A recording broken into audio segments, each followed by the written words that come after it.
damos la cordial bienvenida al doctor Dani Marcelo Jaramillo Estrada con el tema Rol de la imagenología en la COVID-19, utilidad de cada método disponible en el Ecuador.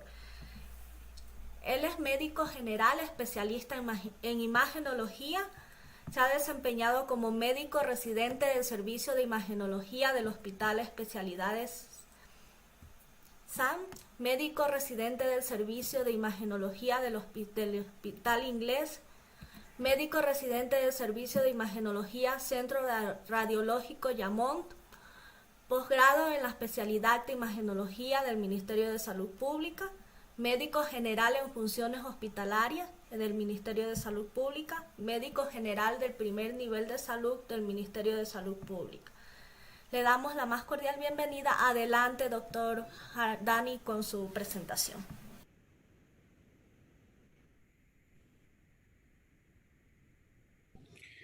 Buenas noches a todos. Yo soy Marcelo Jaramillo, médico tratante del Hospital Guadalajara Sur de la ciudad de Guayaquil, y soy médico tratante del Hospital Clínica del Centro de Daule de la ciudad de Daule. De lo que es el COVID-19, pues como todos sabemos, el COVID-19 es un acrónimo de la enfermedad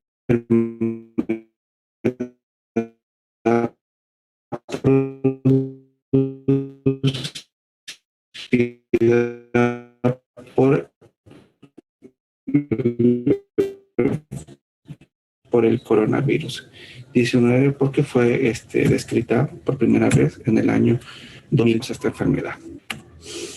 Saliéndonos un poco del preámbulo de lo que es el virus. Bueno, de acuerdo a las indicaciones para realizar para estudios de imagen, de acuerdo a la sociedad Fleischner, las tres principales indicaciones mencionaban que los pacientes que tengan una sospecha clínica de COVID-19 o características que den que es una enfermedad leve, no se debe realizar estudios de imagen, ¿sí? Se debe tratar de no exponer de manera innecesaria a estos pacientes a estudios a los cuales van a ser sometidos a radiación. Estas imágenes solo están indicados en pacientes con COVID-19 que muestren un empeorio, que muestren que la enfermedad está empeorando en ellos. Es decir, si tengo un paciente que tiene un poco de tos, un poco de malestar general, pero que a los 2-3 días incrementa y se vuelve en una disnea, sea de moderado o leves esfuerzos, pérdida del gusto, pérdida del olfato, pues en estos casos podremos considerar la posibilidad de estudios, pero de manera escalonada, que ya iré indicando a posterior. ¿Sí? Todo esto debido a que, primero, los recursos a nivel global y particularmente nacional son muy limitados. No podemos lastimosamente gastar de manera indiscriminada las placas, los equipos. Todos sabemos que las placas son limitadas, los equipos tienen una vida útil corta, entonces no podemos utilizar de manera indiscriminada, número uno. Y número dos, recordemos que la mayoría de estudios dentro de lo que es el diagnóstico del COVID-19 en imagen utilizan radiación, por lo cual no podemos exponer a un paciente de manera tan alegre a hacer radiografía o tomografía a cada rato. Lastimosamente en la práctica profesional me he dado cuenta que le realizan estudios de tomografía pasando un día, pasando 2 días, como si fuera sacarle sangre. Y hay que tener en cuenta que la exposición a una tomografía representa estar 5 años en el sol expuesto directo en una playa. Entonces, si a nosotros nos dicen que nos vamos a una playa un fin de semana, hay que ponernos bloqueador, ¿ustedes consideran que el equivalente de 5 años en una playa, en un paciente que no tiene mayor sintomatología, es correcto? O sea, podemos exponerlo de manera indiscriminada solo porque sospechamos de manera leve que puede tener algo. ¿Qué pasaría si ese mismo paciente en unos 2 o 3 semanas realmente presenta una sintomatología grave? Realmente se va a necesitar estudios de imagen en ese momento, pero nosotros ya hemos quemado al paciente previamente con tanta radiación. Por lo que, aparte de los costos económicos, hay que medir también la exposición a la radiación. En la práctica privada he visto bastante eso y me es llamativo que a pacientes que por hacerles un bien, lastimosamente se caen en el desconocimiento de practicar estudios de imagen a cada rato. Después de 5 a 10 años regresan al hospital con patologías relacionadas al cáncer. Entonces hay que tener un poco de cuenta eso. En la imagenología y radiología existe el principio ALARA, que dice que hay que hacer los estudios y la exposición a la radiación tan bajo como sea razonablemente posible. Entonces, poco a poco iré diciendo cada método de imagen, su utilidad y su porcentaje de efectividad, por lo cual para su práctica diaria van a darse cuenta que no solo es de pedir por pedir cada estudio de imagen. ¿Sí?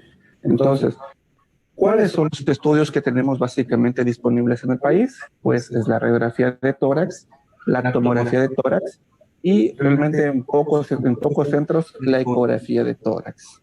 Entonces, para empezar con la radiografía simple de tórax, hay que tener en cuenta que al inicio de la enfermedad, tan solo, y dicho por la Sociedad Fleischner, el 69 al 70% de los pacientes con COVID-19 diagnosticados con PCR van a presentar algún cambio morfológico en la placa simple de tórax, en rayos simples de tórax. Entonces, hay que tener en cuenta este punto. Por eso, al tener un paciente y tratar de descartar el COVID-19, no se trata solo de pedir una placa, ver que la placa, como en el ejemplo, está normal y decir automáticamente está bien. No, hay que tener en cuenta. El 69 al 70% de las placas van a presentar patología. El resto, el 30%, es decir, un tercio de los pacientes no van a presentar cambios en su placa. Porque, como toda patología, al inicio hay que darle tiempo al cuerpo para que muestre los cambios morfológicos que sean visibles en la radiografía de tórax. En la presente placa que están observando, pues corresponde a un niño en el cual, a margen del corazón que se ve un poquito grande y que es acorde a la edad, no se ve ningún cambio. Pero el dueño de esta placa, el paciente de esta placa, pues tenía COVID-19 diagnosticado con PCR positivo. Entonces hay que tener en cuenta este punto. E incluso pacientes hospitalizados, el 80% va a presentar cambios en su placa de tórax a lo largo de su estancia hospitalaria. Es decir, el 20%, aunque esté diagnosticado, no se va a ver por diferentes motivos, pero es posible que no sean diagnosticados. Entonces, basarse en una placa simple de rayos X de tórax no es correcto. Por estándar siempre va a ser el PCR. Entonces, no caigamos en ese tema de que se le pide una placa RX de tórax, la ve limpia, entonces automáticamente no tiene nada. Cuidado, no hagamos esto. Entonces, estoy presentando este caso, esta placa donde no se ve cambio. Pero en caso de que se vean cambios, ¿cuáles son los cambios que yo esperaría encontrar? Bueno, son los cambios que uno esperaría encontrar en una neumonía atípica o en una neumonía criptogénica organizada. ¿Cómo es eso? Bueno, en la siguiente placa, como ustedes pueden observar, la característica radiográfica principal que aparece en este tipo de pacientes suele ser el patrón de vidrio delustrado, ¿sí? Los márgenes de este patrón de vidrio delustrado, como pueden observar aquí, son poco definidos, suelen ser periféricos, como podemos observar, se encuentra más hacia la periferia. A medida que la enfermedad va a ir avanzando, este patrón en vidrio delustrado se va a asociar a un engrosamiento septal. Déjenme ver si me da la opción. Ya, un engrosamiento septal, como pueden observar aquí. Cuando este patrón en vidrio deslustrado más engrosamiento septal se asocian, en la tomografía me va a dar un patrón de Cressy-Paving, que es el patrón pavimento loco, ya lo voy a explicar, ¿sí? Otra de las características de esta patología es que normalmente no se asocia a adenopatías, como a diferencia de otras infecciones como las bacterianas o las tuberculosas, donde vemos adenopatías. En el caso del COVID-19 no suele asociar adenopatías. Además de que tan solo en un 3% de los casos suele asociar derrame pleural.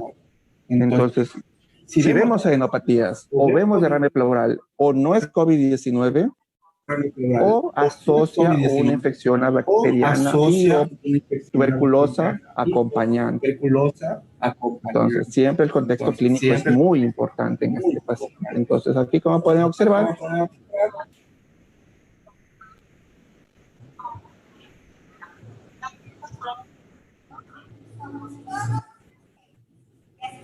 ¿listo? ¿Mejor?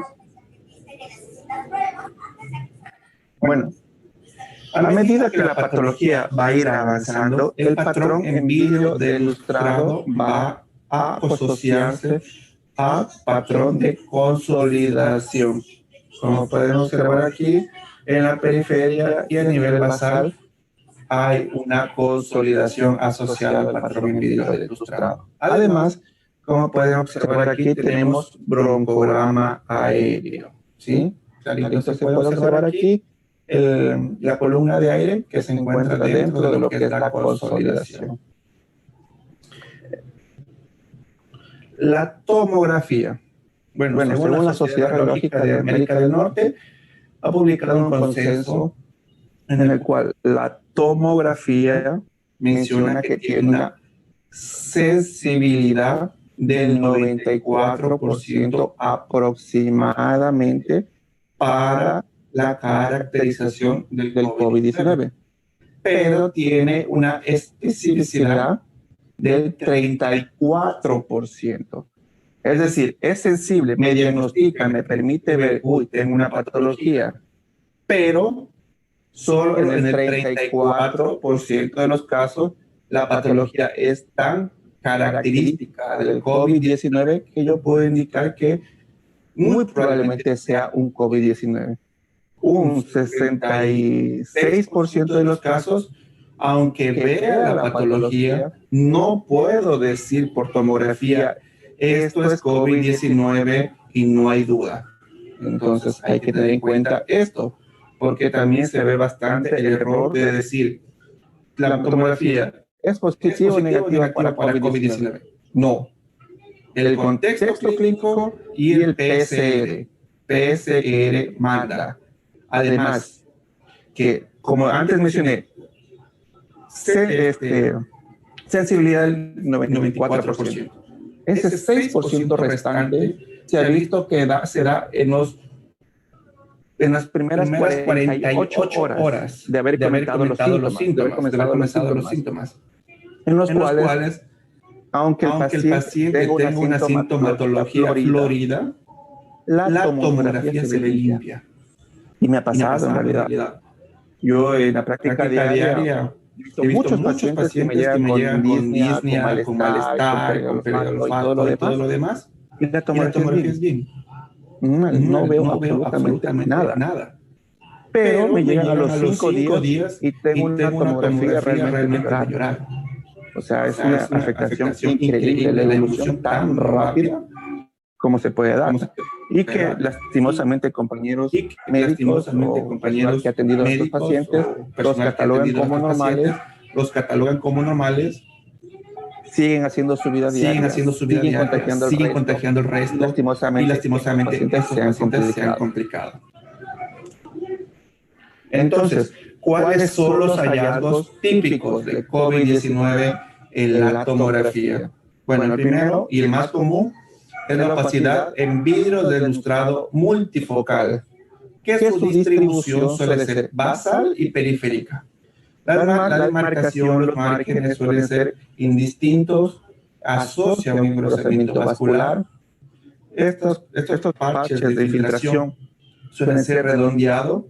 Cuando estos parches de infiltración se asocian a engrosamiento septal, dan el crazy paving, el pavimento loco que ya mencioné. Suele asociar que el patrón en vidrio del ilustrado se acompaña de consolidaciones. Puede haber el signo del halo reverso y la red de telaraña. Estos son los hallazgos típicos, los que me dicen, ¿sabe qué? La probabilidad de que sea COVID-19 es alta. Existen los hallazgos atípicos, en el cual la distribución del patrón en vidrio del ilustrado puede ser central o peribroncovascular. Que la distribución sea más de tipo apical o que se asocie a linfadenopatía, es decir, a ganglios a nivel de mediastino. Y los hallazgos muy atípicos son las cavitaciones, las calcificaciones, patrón en árbol en brote, todo esto voy a mencionar después, hallazgos en relación a bronquiolitis, patrón nodular, masas o engrosamiento pleural, una aqueopleuritis. Entonces, ¿cuáles son los hallazgos que yo esperaría encontrar en la tomografía de acuerdo a los días? Al inicio, en la etapa temprana, de los 6 a los 4 días, o es normal o me presenta simplemente un patrón en vidrio del ilustrado solo. Sí. En la etapa progresiva, que va desde el 5º al 8º dedo, existe el aumento del patrón en vidrio del ilustrado con una apariencia de pavimento loco, porque ya se asocia en un engrosamiento septal. La etapa pico va desde el día 9 hasta el día 3, en la cual ya asocia consolidación. Y en la etapa de absorción, que va después de los 14 días, ya se ve una mejoría clínica en el curso de la enfermedad, además de que aparecen rayas fibrosas. Son las bandas subpleurales, que ya voy a indicar igual, que se asocian a esta patología después de los 14 días y que suelen resolverse en semanas e incluso meses. Yo he visto pacientes de 4 o 5 meses que todavía presentan cambios fibróticos en este parénquima pulmonar, pero también he visto pacientes que a los 2 meses de tener una tomografía terriblemente fea, o sea, disculpen la palabra, terriblemente fea, pero a los 2 meses están totalmente bien. O sea, es como que no pasó nada. No ha pasado nada y están totalmente bien. Y a veces pacientes ancianos, uno esperaría que la afectación en ellos sería mucho más grande que una paciente joven. Pero a veces es al revés. Pacientes ancianos tienden a mejorar y pacientes jóvenes tienden a permanecer con secuelas. En realidad, no he visto el por qué, pero se da. Entonces, ¿cuál es la apariencia típica? Al inicio de la enfermedad, en la imagen de la derecha, suele verse el patrón en vidrio del ilustrado. Es esto blanquito que se encuentra periférico y basal en el pulmón, ¿sí? Y estos puntitos blancos que se encuentran más centrales corresponden al engrosamiento vascular. Entonces, la imagen de la derecha es la imagen típica que uno esperaría encontrar al inicio de la enfermedad.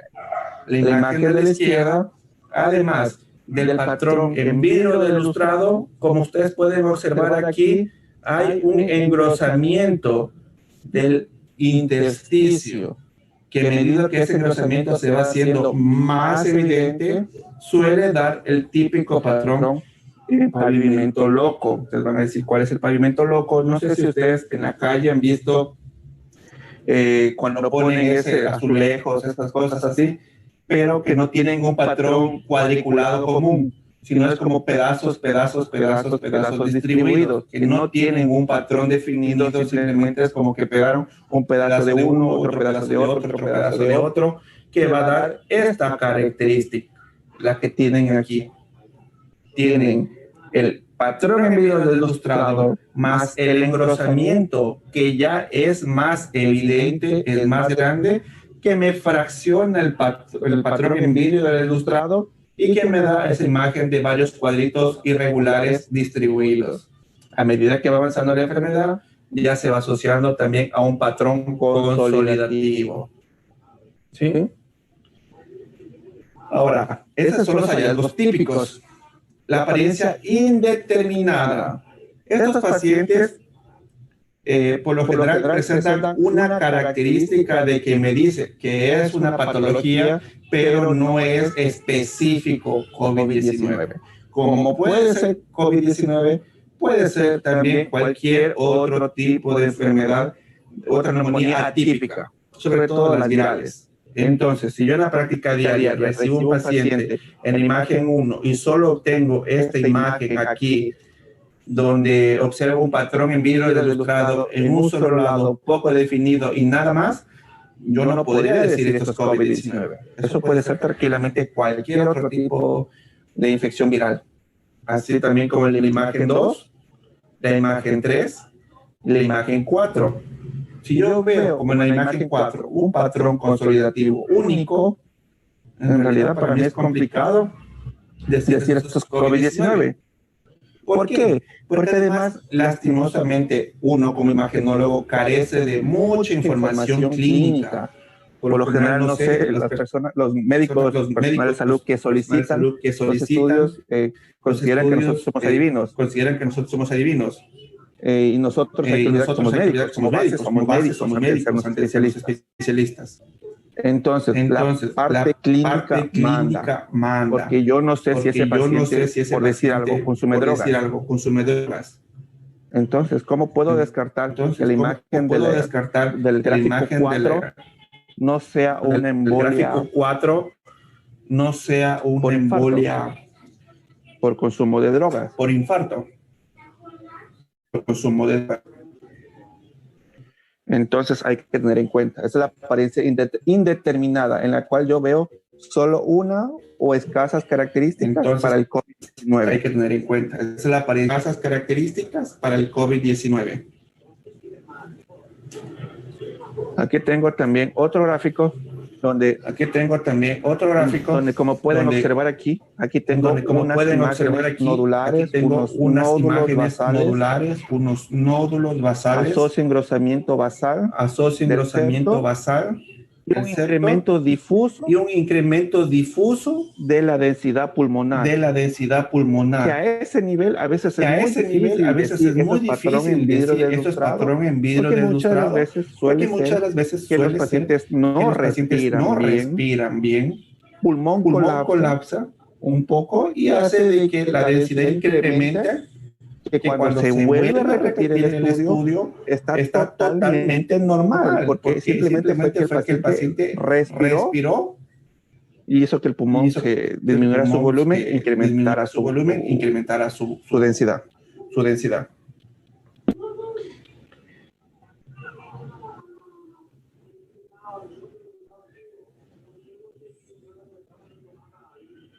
No. Solo es el del celular, que la computadora me dio error.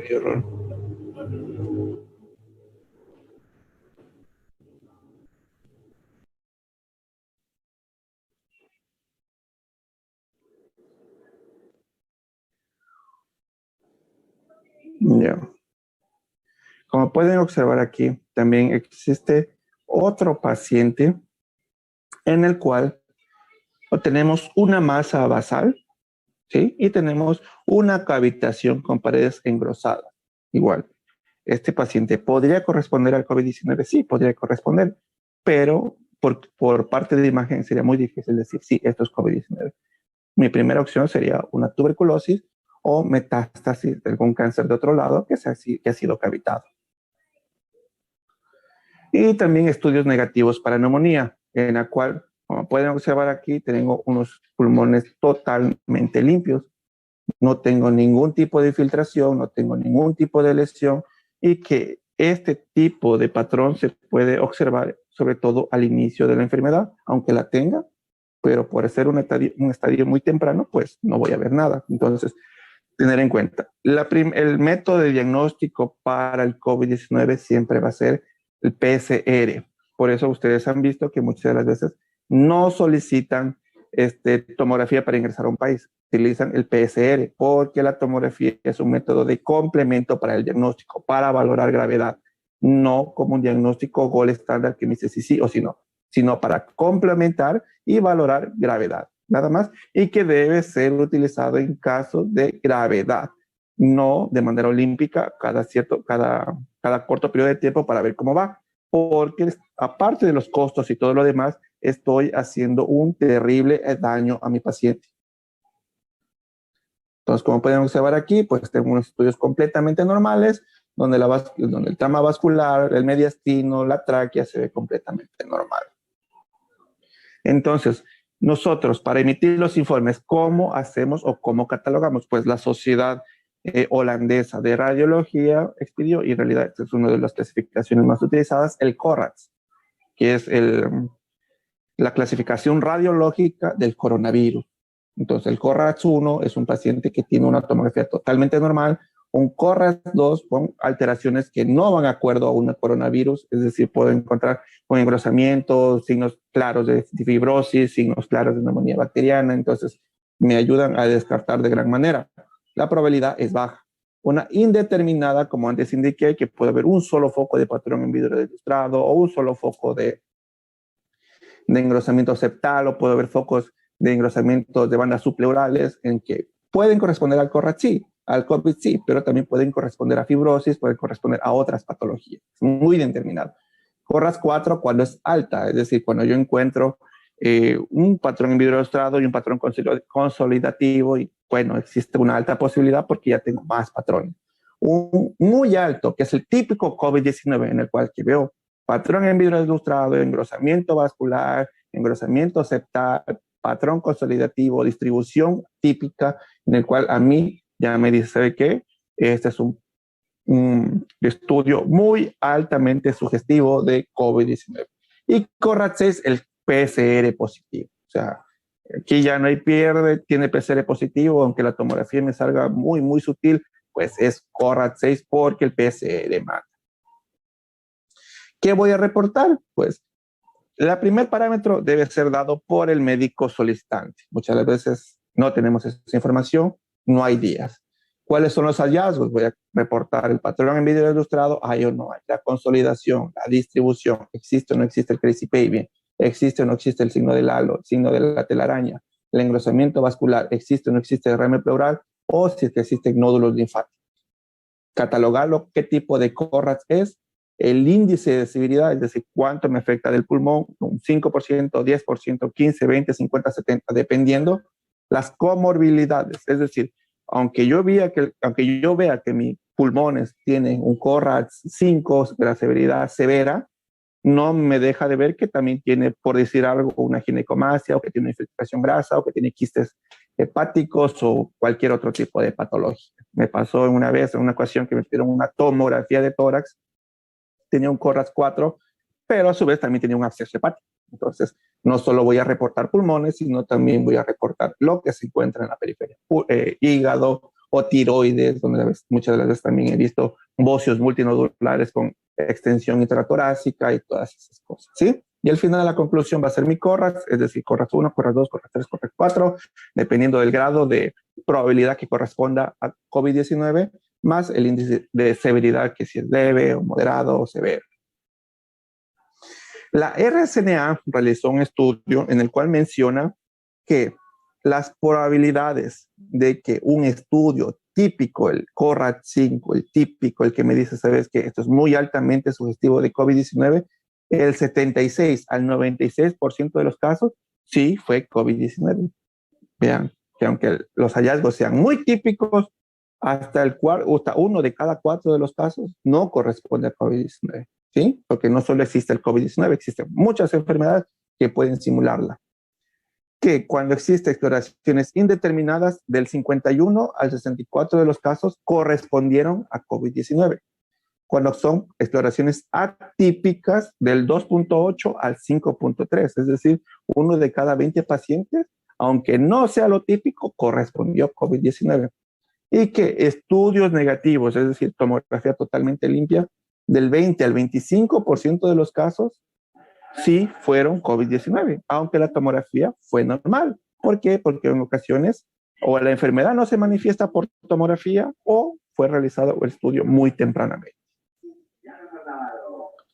Entonces, el ultrasonido. Bueno, también hubo sobre todo en China, hubo un trabajo donde mencionaron la ecografía pulmonar para el diagnóstico y seguimiento del COVID-19. Yo en realidad voy simplemente a nombrar, en particular como médico imagenólogo, no estoy muy de acuerdo la utilización de este tipo de estudio y yo voy a mencionar mis motivos.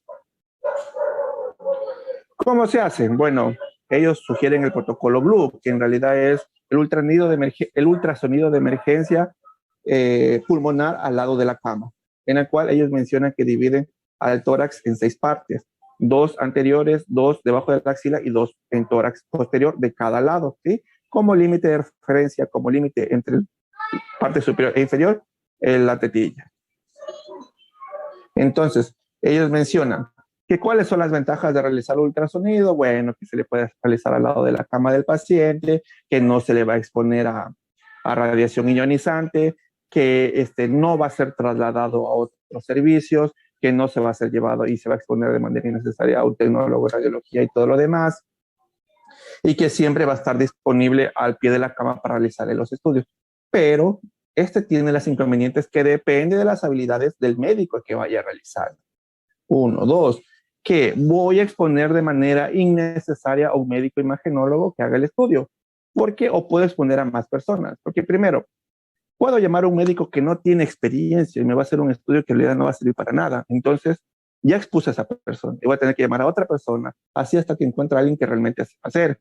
Es uno de los temas. No muchos de los médicos pueden hacerlo. Médicos imagenólogos estamos preparados para el estudio, pero lastimosamente en el país he visto, lastimosamente, que muchos médicos sin mayor experiencia realizan estudios de ecografía y muchos de esos estudios, lastimosamente en mi práctica profesional, he visto que no dan la talla. Entonces hay que tener mucho cuidado. La ecografía, sí, para un personal entrenado es muy bueno, pero lastimosamente en el país no contamos con muchos profesionales entrenados, por lo cual la ecografía no es muy buena solicitarlo. Bueno, de manera general, ¿qué esperaríamos encontrar? En el primer gráfico tenemos una imagen normal, en el cual aquí podemos observar las líneas A, que son líneas de refracción de la pleura, ¿sí? Tenemos las líneas B, que son estas dos de aquí.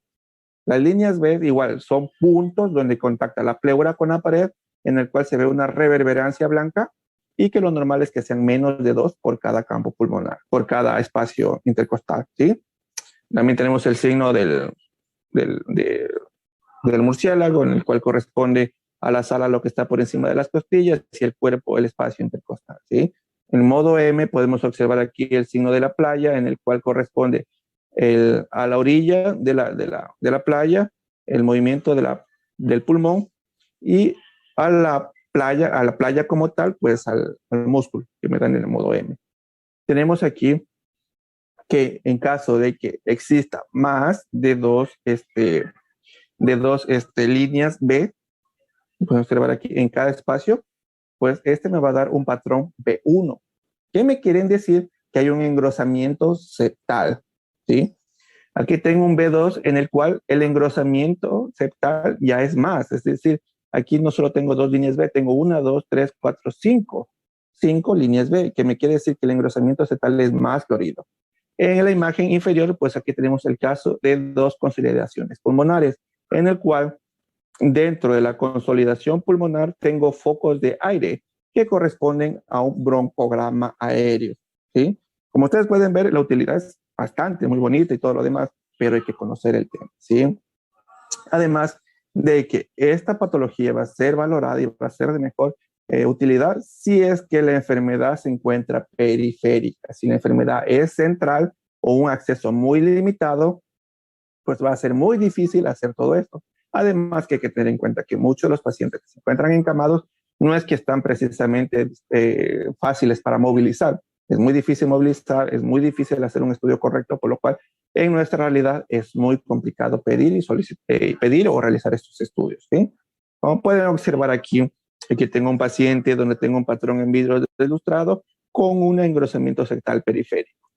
Si tengo un proceso consolidativo, pues voy a observar aquí la consolidación. En el caso particular de este paciente, pues observamos un engrosamiento septal y en la ecografía, pues puedo visualizar que tengo muchas líneas B que corresponden al engrosamiento septal. Y en este caso, cuando ya hay proceso consolidativo, pues tengo ya una área hipoecogénica con focos ecogénicos con reverberancia posterior. ¿Sí? Sé que es un poco complejo el tema, pero como para que tengan una idea. ¿Sí? Entonces, ¿cómo hago la calificación en estos casos? Pues califico de 0 a 3, dependiendo del patrón que ellos tengan. Patrón A, que es una puntuación de 0, en el cual es totalmente normal. B1, donde tengo más de 2 líneas A. Patrón B2, en que tengo ya estas 2 líneas, mucho más de 2, pero con una distancia entre sí menor a 3 milímetros. Puedo tener 5, 6, 7 por cada espacio. Y el patrón C, donde ya tengo una consolidación frágil. La puntuación máxima es 36 y de acuerdo a la puntuación yo voy a decir por ecografía si es severa, moderada o leve, con las limitaciones antes que mencioné. ¿Sí? Y eso es lo que me pareció lo más importante. Espero que haya podido enseñar lo más concreto y posible. Yo sé que es un tema un poco complejo. Espero que les haya agradado y buenas noches. Dale me gusta, suscríbete y comparte.